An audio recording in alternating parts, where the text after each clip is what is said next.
ಪತ್ರಿ ಬಸವನಗೌಡರ ಮನೆಗೆ ಹೋಗಿ ಮತ್ತು ಅಲ್ಲಿ ಅಕ್ಕಪಕ್ಕದ ಮನೆಗಳಿಗೆ ಮಂತ್ರಾಕ್ಷತೆಯನ್ನು ಕೊಡುವಂಥ ಒಂದು ಕೆಲಸ ನಾನು ಮಾಡ್ತಾ ಇದ್ದೇನೆ.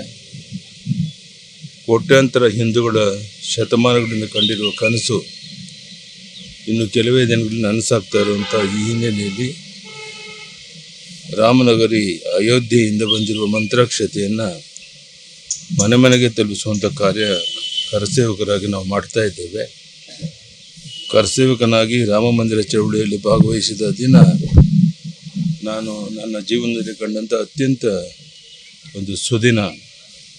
ಇಂದು ಮತ್ತೊಮ್ಮೆ ಕರಸೇವಕನಾಗಿ ಶ್ರೀರಾಮನ ಸೇವೆ ಮಾಡುವ ಸದಾವಕಾಶ ಒದಗಿ ಬಂದಿದೆ. ಇಂದು ಕೇವಲ ರಾಮ ಮಂದಿರ ನಿರ್ಮಾಣ ಆಗ್ತಾ ಇಲ್ಲ, ಬದಲಿಗೆ ಸನ್ಮಾನ್ಯ ನರೇಂದ್ರ ಮೋದಿಜಿಯವರ ದಿಟ್ಟ ನಾಯಕತ್ವದಲ್ಲಿ ಭಾರತ ದೇಶ ರಾಮರಾಜ್ಯ ಆಗ್ತಾ ಇದೆ ಅಂತ ಹೇಳೋದಕ್ಕೆ ನನಗೆ ಯಾವುದೇ ಮುಜುಗರ ಇಲ್ಲ. ಧನ್ಯವಾದ, ನಮಸ್ಕಾರ.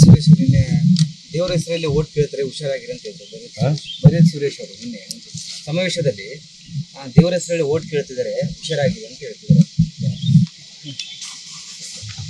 ಪತ್ರಿ ಬಸವನಗೌಡರ ಮನೆಗೆ ಹೋಗಿ ಮತ್ತು ಅಲ್ಲಿ ಅಕ್ಕಪಕ್ಕದ ಮನೆಗಳಿಗೆ ಮಂತ್ರಾಕ್ಷತೆಯನ್ನು ಕೊಡುವಂಥ ಒಂದು ಕೆಲಸ ನಾನು ಮಾಡ್ತಾ ಇದ್ದೇನೆ.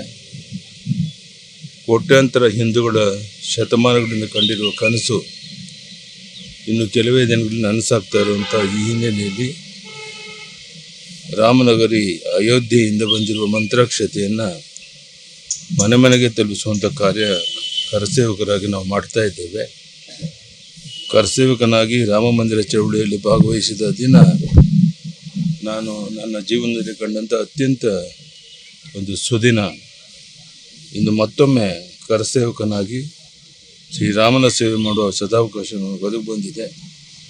ಇಂದು ಕೇವಲ ರಾಮ ಮಂದಿರ ನಿರ್ಮಾಣ ಆಗ್ತಾ ಇಲ್ಲ, ಬದಲಿಗೆ ಸನ್ಮಾನ್ಯ ನರೇಂದ್ರ ಮೋದಿಜಿಯವರ ದಿಟ್ಟ ನಾಯಕತ್ವದಲ್ಲಿ ಭಾರತ ದೇಶ ರಾಮರಾಜ್ಯ ಆಗ್ತಾ ಇದೆ ಅಂತ ಹೇಳೋದಕ್ಕೆ ನನಗೆ ಯಾವುದೇ ಮುಜುಗರ ಇಲ್ಲ.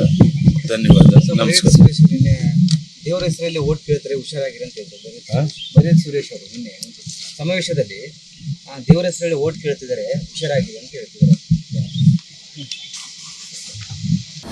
ಅನುಕ್ಷಣದ ಸುದ್ದಿಗಳಿಗಾಗಿ ವಿಸ್ತಾರ ನ್ಯೂಸ್ ಯೂಟ್ಯೂಬ್ ಚಾನೆಲ್ ಸಬ್ಸ್ಕ್ರೈಬ್ ಮಾಡಿ. ಹೊಸ ಸುದ್ದಿಗಳ ನೋಟಿಫಿಕೇಶನ್ಗಾಗಿ ಬೆಲ್ ಐಕಾನ್ ಕ್ಲಿಕ್ ಮಾಡಿ. ಲೇಟೆಸ್ಟ್ ಅಪ್ಡೇಟ್ಸ್ಗಾಗಿ www.vistaranews.com ವೆಬ್ಸೈಟ್ಗೆ ವಿಸಿಟ್ ಮಾಡಿ. ಅಂಗೈಯಲ್ಲೇ ಜಗತ್ತಿನ ಸುದ್ದಿ ತಿಳಿಯಲು ವಿಸ್ತಾರ ನ್ಯೂಸ್ ಕನ್ನಡ ಆಪ್ ಡೌನ್ಲೋಡ್ ಮಾಡಿ.